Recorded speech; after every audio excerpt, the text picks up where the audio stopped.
Tom Burridge there. Well, Jonathan Scott is a reporter at the Gibraltar Broadcasting Corporation, and he joins me now.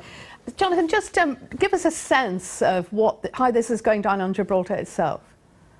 Well, of course, Gibraltar maintains that those are Gibraltar waters. Spain's position is that those waters weren't part of the Treaty of Utrecht when Gibraltar was handed over to Britain, or ceded to Britain, in perpetuity back in 1713.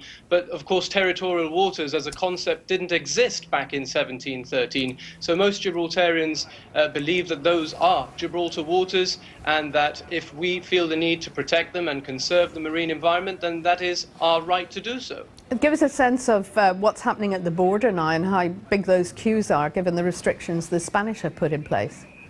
Yes, I think what's important to point out, to link your question to what I've already said, is that a lot of Gibraltarians don't see this at all as a fishing dispute. It's a sovereignty dispute.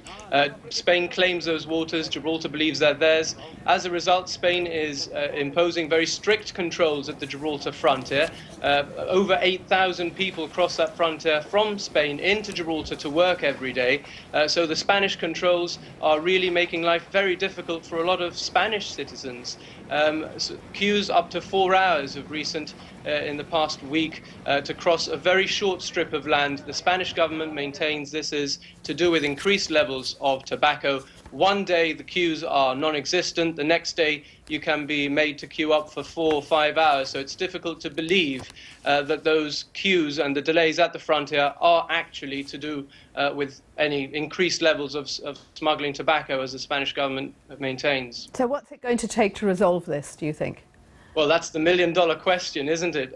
What people in Gibraltar are hoping is that things don't have to get worse before they get better, because I think all sides are rather entrenched in their own positions. Certainly the Spanish government has maintained that it is going to do whatever it needs to do to maintain its or to pursue its interests in Gibraltar. The Gibraltar government, of course, has said that it is not going to remove that artificial reef, and the British government has shown very strong support for the Gibraltar's position. So it's very difficult to know where this is going to turn next. Jonathan Scott, thank you.